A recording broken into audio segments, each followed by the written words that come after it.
Hello, hello. Welcome back to the A for Business podcast. It's me, Courtney Shaw. This is episode 30. We're going to talk about defining your ideal lifestyle. I know this might seem like a bit of a different topic for me to be talking about. Usually I get really into strategy and things like that. One thing I've been feeling really passionate about lately is being clear on what we're doing all of this entrepreneurialing stuff for. Like, what is the point of it all? So if you want to hear my take on that, stay tuned.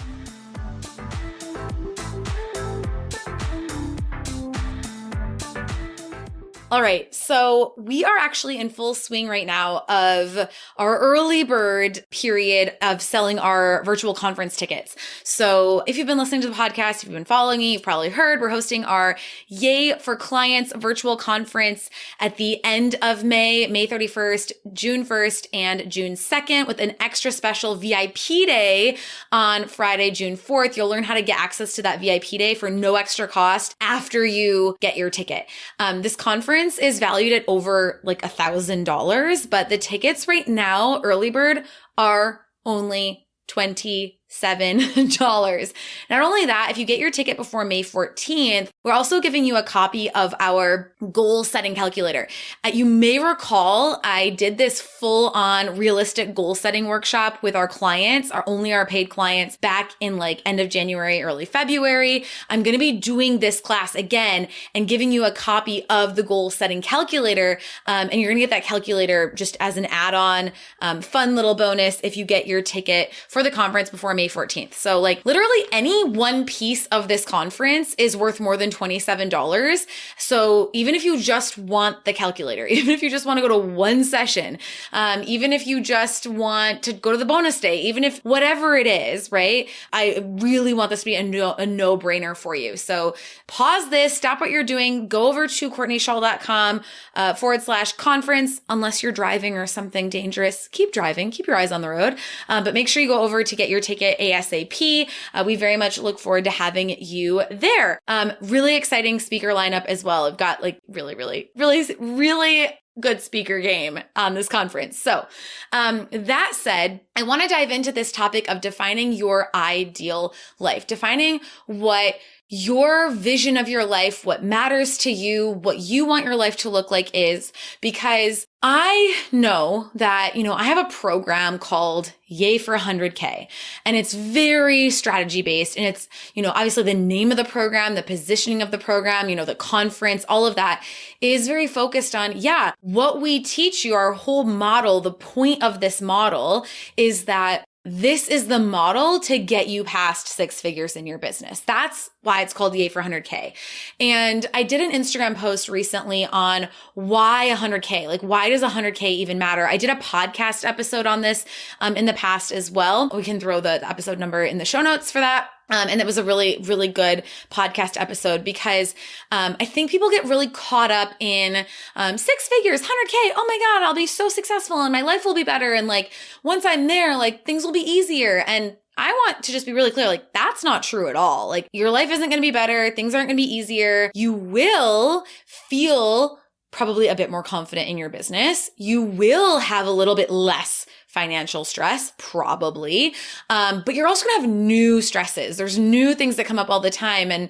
And sometimes that six-figure and multiple six-figure space that I'm kind of navigating right now can actually be some of the hardest stuff you've ever done. Now, you don't have to worry about the fact that like my business can't sustain me, right? Like I have no issue. Like I know that like I'm going to be able to pay myself my salary every month, no problem. So that's not a concern or a worry that I don't stay up at night wondering if I'm going to hit my personal financial goals. That said, I now have a team. The stakes are higher and I now have more clients. I now have other things that keep me up at night. I'm not like having trouble sleeping. I just mean that having six figures, making $100,000, number one, is not like your take home pay.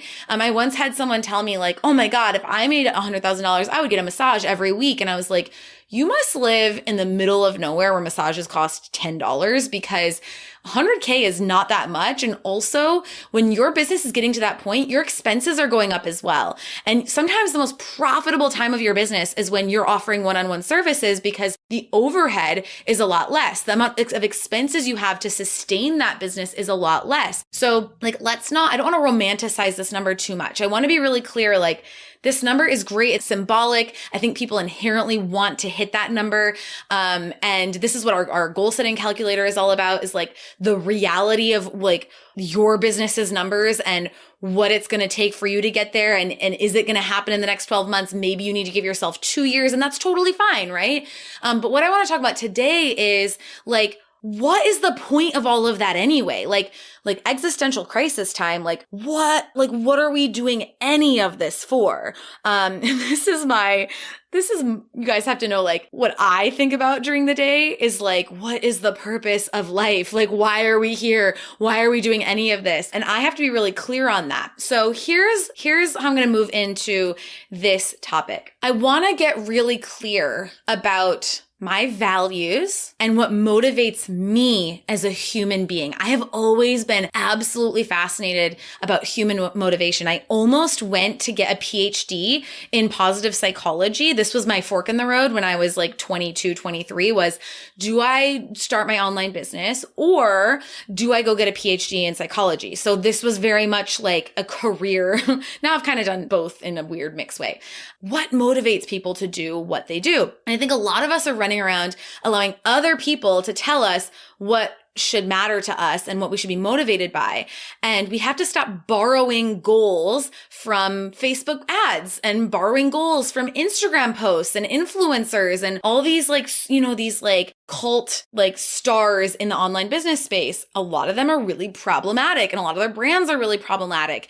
And you have to know who you are and you have to know what motivates you and what matters to you and what your values are, or this industry will eat you for dinner. And that sounds really grave. I know that sounds really intense, but it's true. I think the reason I've been able to last in this space without being a superstar entrepreneur or falling into a deep depression of despair about it is because I know who the F I am and I know what matters to me. And there's been times where I've gotten rattled on that and I've questioned myself. And, this whole journey of figuring out that I have ADHD and all of that, that's totally played into this. I've had some dark nights of the soul and some breakdowns and all of that. I think all entrepreneurs have that. But at the end of the day, the most important thing I want to get across here, the point of this episode is you need to know who the F you are, what you stand for, and not in terms of these are my brand values and this is what I stand for as a business. No, who are you as a human being? What do you care about as a human being? Get rid of the entrepreneur identity, right? We cannot use that as our identity because one day this could all go away. You still exist. Who are you? Okay, so this has to go a lot deeper. So that's going to be the thread that's going throughout this, all right? It's not about 100K. It's not about all that. I don't want you to see Courtney goes, oh, our program's yay for 100K, so that must be what I want. And now, I have to organize my whole life around what this, blonde chick on the internet told me I should want. No, I don't want anyone doing that. I want you to define what you want first. And by the way, a lot of our clients are in yay for 100K are not shooting for 100K this year. I'm whoa, Nelly, do the goal setting calculator. Maybe this is your year for 65K. All right. Next year is your 100K year. And we do this because we want people to feel good about the progress they're making, not constantly they're not measuring up to this mile marker of success that Instagram has told them that they need to create, or some Facebook ad celebrity told them that they need to have. And some of that is not really the marketing's fault. I mean, a lot of it is. Some of it's not. You need to know who you are. And you need to, in some ways, that will not let this rattle you as much. Okay. It's going to help you to really sustain yourself.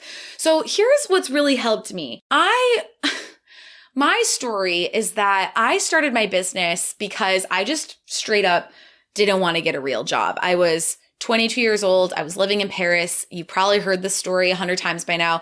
I was living in like what's called a chambre de bonne in Paris. It sounds really fancy, but it's just like an old maid's quarters. And if you've ever been to Paris, like the tops of all those Haussmann buildings, you know, the typical Paris architecture is all these like little studios. That's where the maids slept, essentially, is where like the housekeepers lived. And so now it's where like a lot of young people and students and nannies and like people like that live. So the family I nannied for, they owned a beautiful apartment.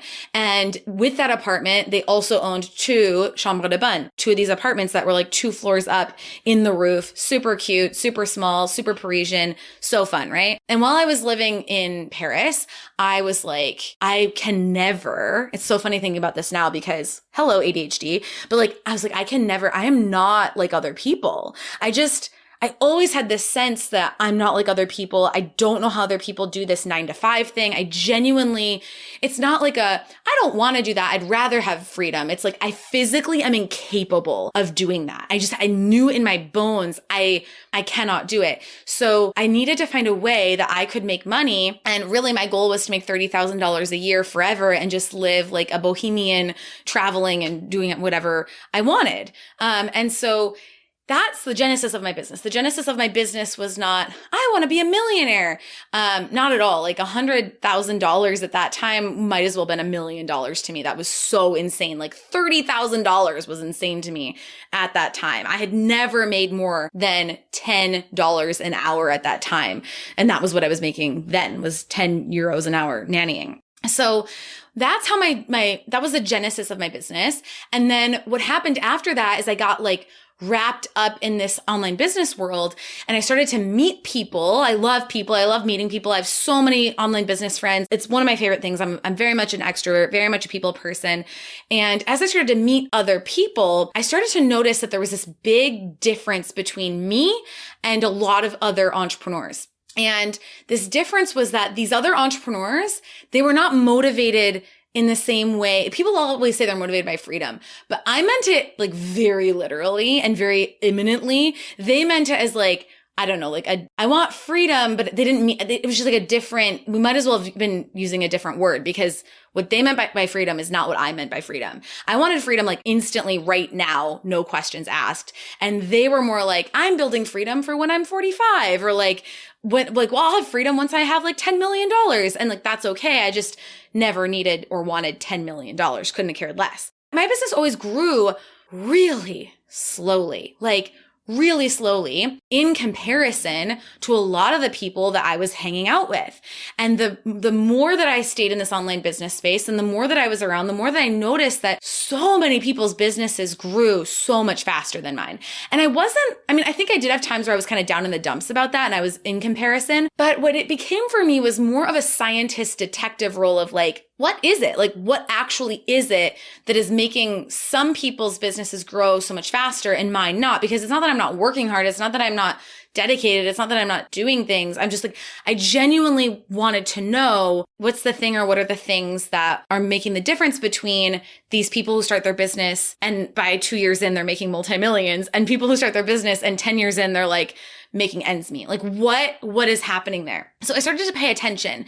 I started to pay attention to the friends I met and, you know, people that I have had the pleasure of becoming good friends with, people like Vanessa Lau, people like Haley Burkhead, people like Sunny Lenarduzzi, just to name a few. These genuinely and the 3 ladies I just mentioned, like genuinely wonderful people that I have a lot in common with, but I'm just like, what is the gasoline you're pouring on this? Because I don't have it. And as I observe some of my friends, and I'm going to like assume they're all Enneagram 3s at this point, is a lot of my friends and a lot of my acquaintances and a lot of the people I've been observing, they have this very different motivation than me. Now, we might all call it freedom, but theirs seems to be way more achievement focused than me. Like I really couldn't care less about achievement and being ambitious. Like it's not a value to me.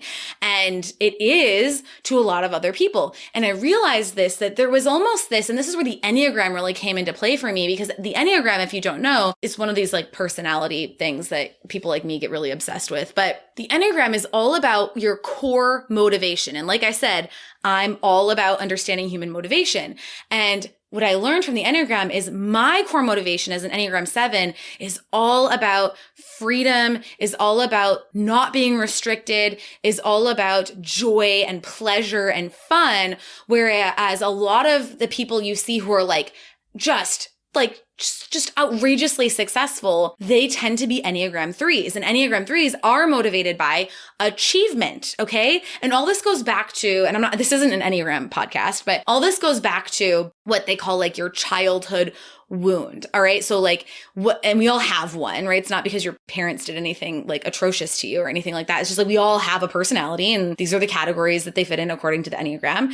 But this really helped me because I started to see, there's actually like a core innate difference in like baseline personality motivation. It's not like they use this strategy and that's making this person successful. It's like this person at their core of their like humanity is motivated by something different than me.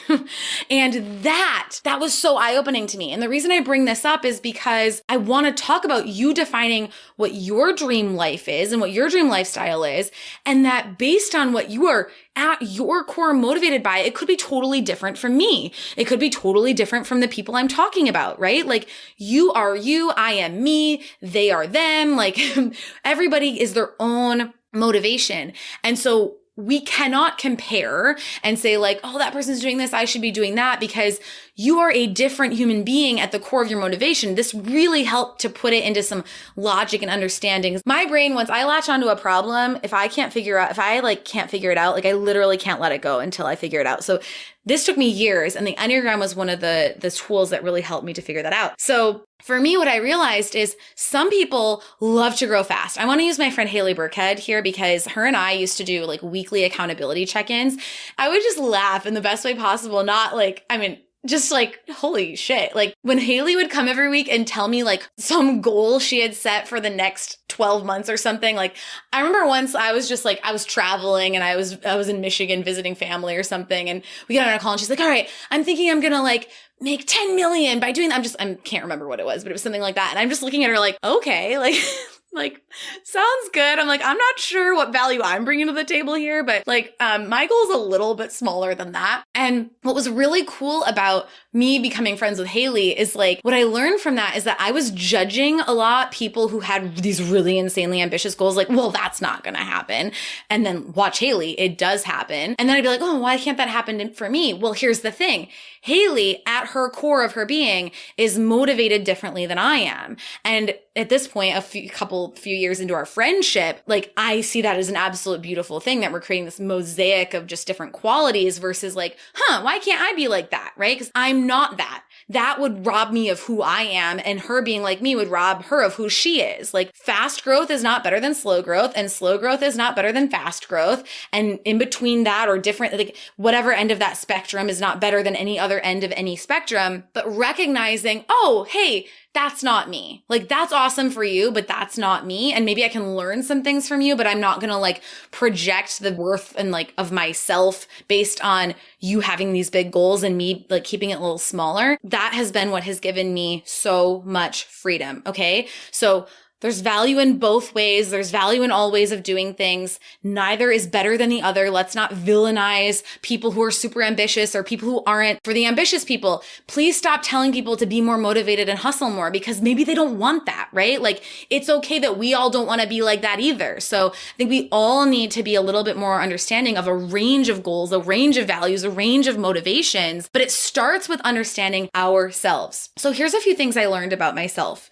Number one, I am not that motivated by money. I'm just not. I saw a post on Facebook that was saying something like, we shouldn't have any more it was one of these memes, right? We shouldn't have any more billionaires. Instead, after you get past like 999 million or whatever it is, like you just get a trophy that says you won capitalism. And it was really funny. I was like, I would be way more motivated about the trophy than the $1 billion. Like, I could care less about making $1 billion. Like, honestly, it sounds terrible to me. I have no interest in that. But a trophy that says you won capitalism, I feel like oh, how do I get that trophy, right? So I am just inherently not that motivated by money.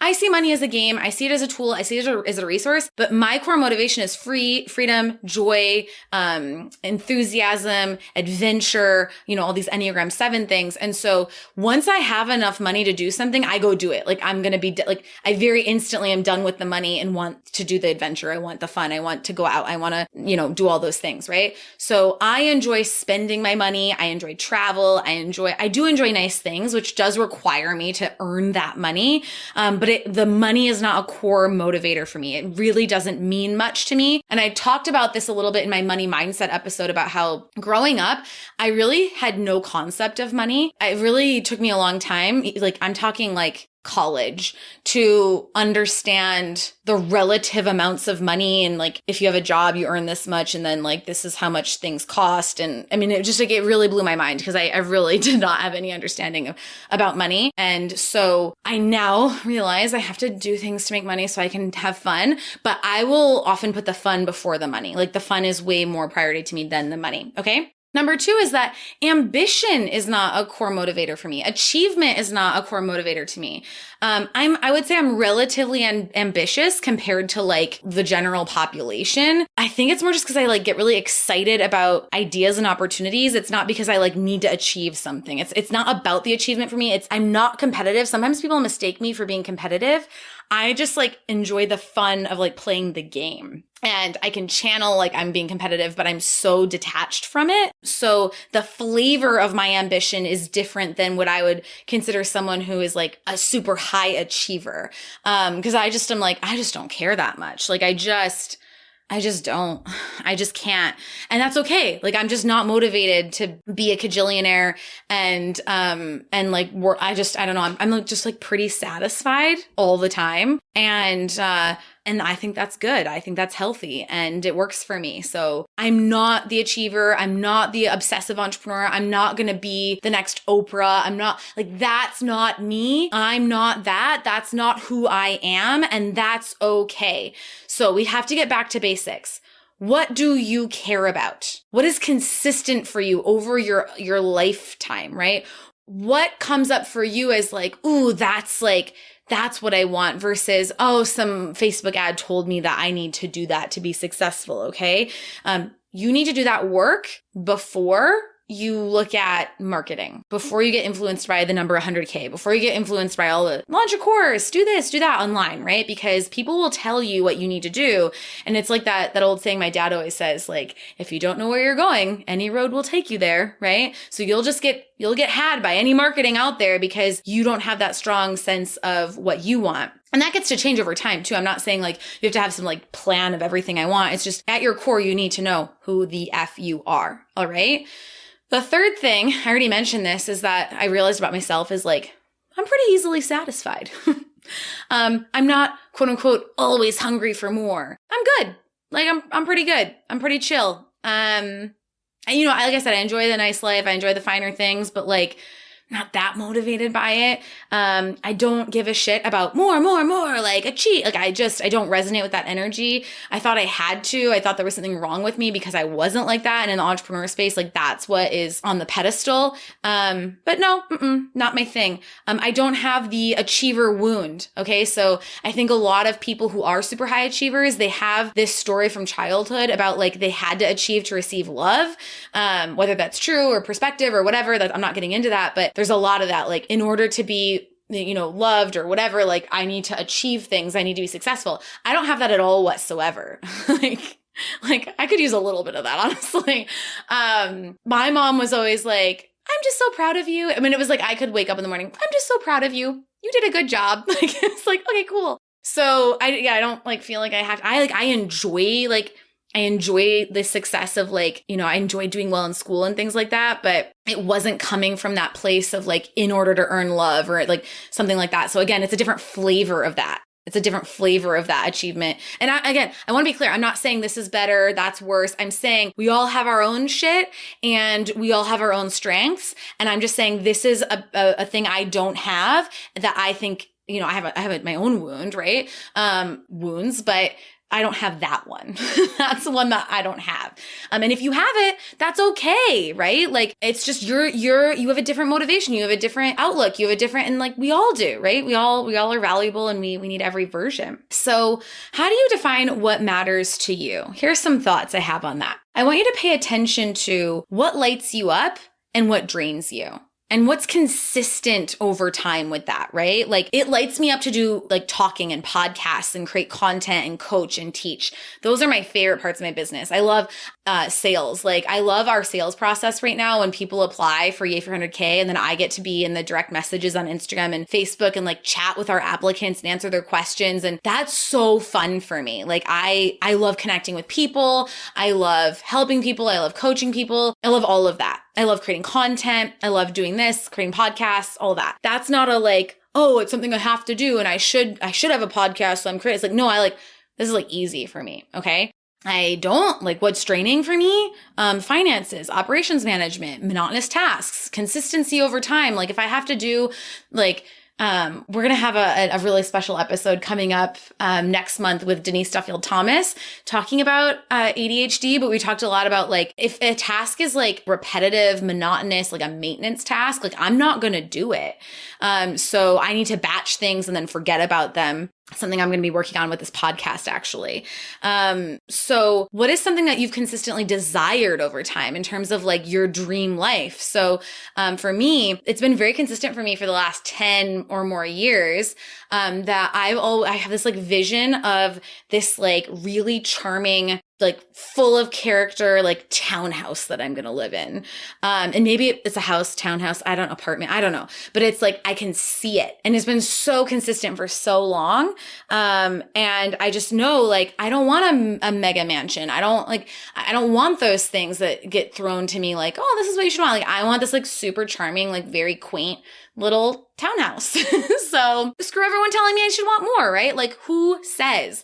And that's like, again, is just unlearning what everyone tells you, like you should be wanting. You don't have to want more. You just don't. It's okay to not build a legacy.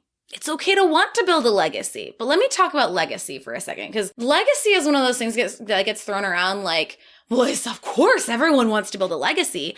I couldn't care less about a legacy. For me, like, once I'm gone, sayonara, everyone can forget about me. I had a great time.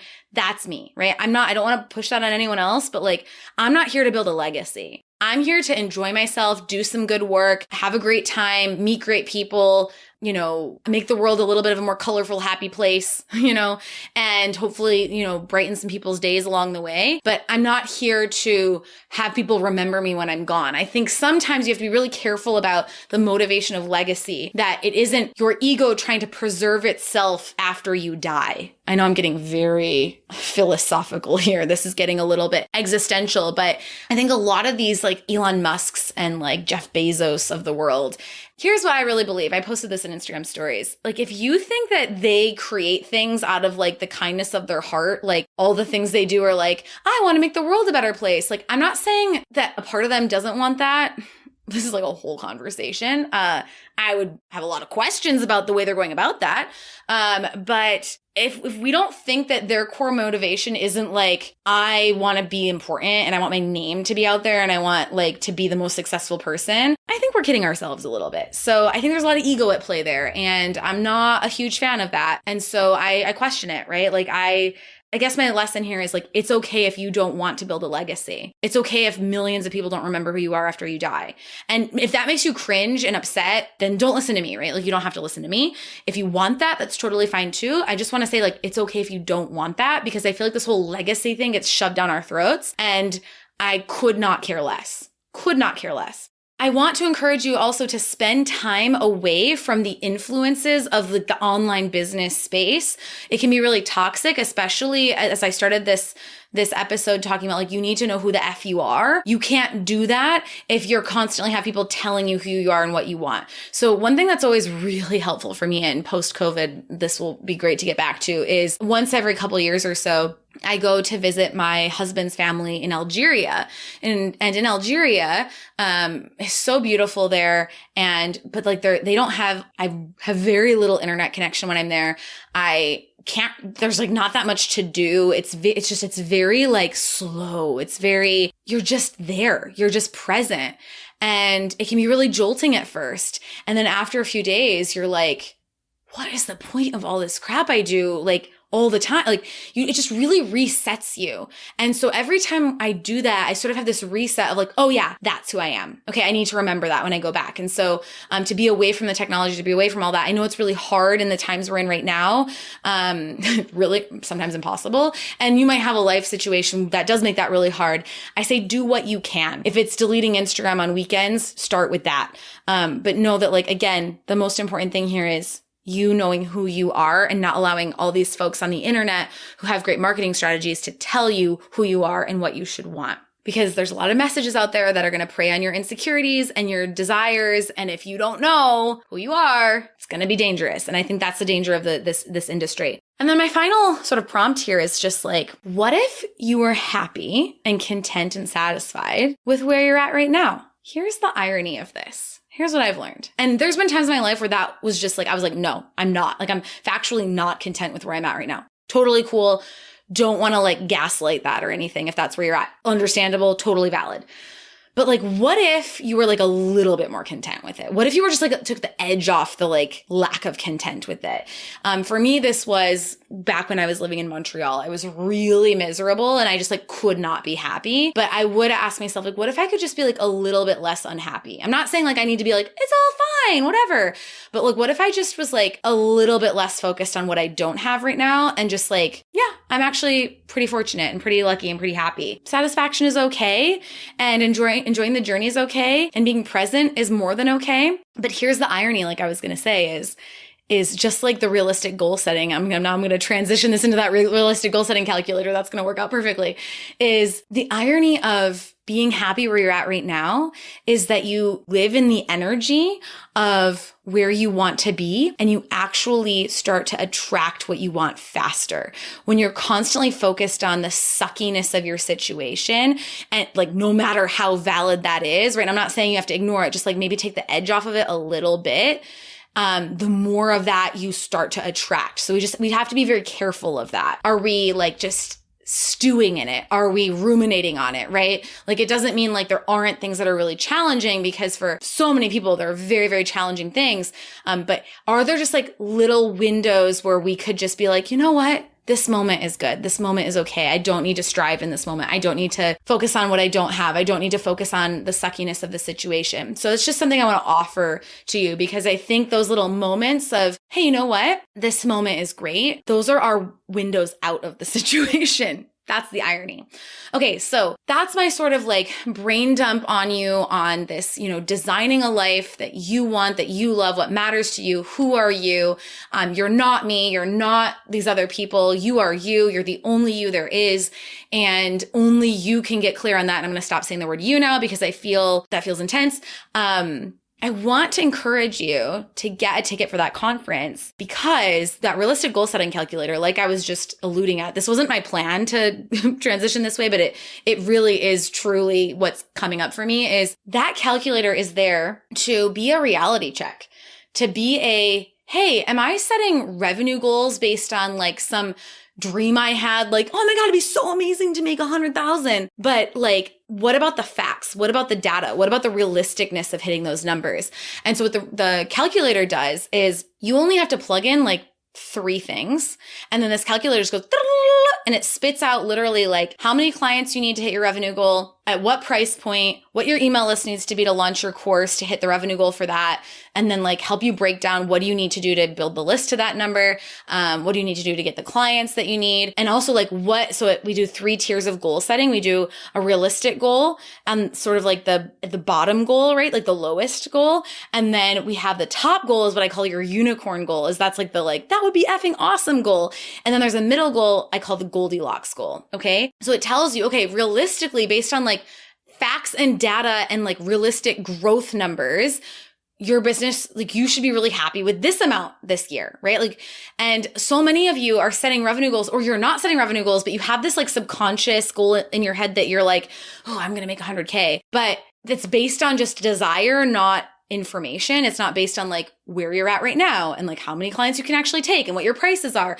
And so we want you to have this calculator to get those real numbers so that you don't have to be hard on yourself about like, oh, I suck, I didn't hit that goal. It's like, oh no, like I'm actually doing a pretty good job. And you can actually feel really good about the progress that you're making. So that is the whole goal of that's the whole goal of the calculator. In order to get that, all you have to do is buy a ticket to the conference and you get the calculator, which is worth way more than $27, just that. And we'll give you, and you have a whole like tutorial to go with that. Once you get that calculator, you're also going to be invited to our VIP bonus day on the 4th of June, where I'm going to do a 90-minute in-depth goal setting training.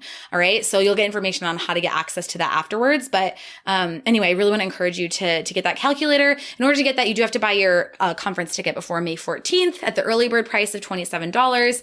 And that's at CourtneyShaw.com/conference. That's it. Like that's what I have for you today. I hope this episode is enjoyable for you. I hope this conversation is interesting to you. I would love to know your thoughts. I'd love to know what came up for you. I'd love to know what you agree with, what you disagree with, what your perspective is.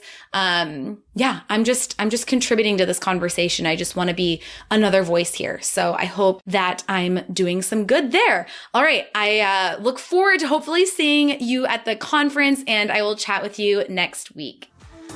Yay! Thank you so much for listening to today's episode. If you love today's content and are ready to finally start making a full-time income from your business this year, make sure to get on the wait list for my program, Yay for Clients, over at yayforclients.com, and you'll be notified the next time enrollment is open. Or if you're already booked with clients and you want to learn how you can turn your signature service into a signature program and add 100K of revenue to your bottom line, come apply to my group coaching program, Yay for 100K, over at CourtneyShaw.com/apply. Thanks again and have an awesome day.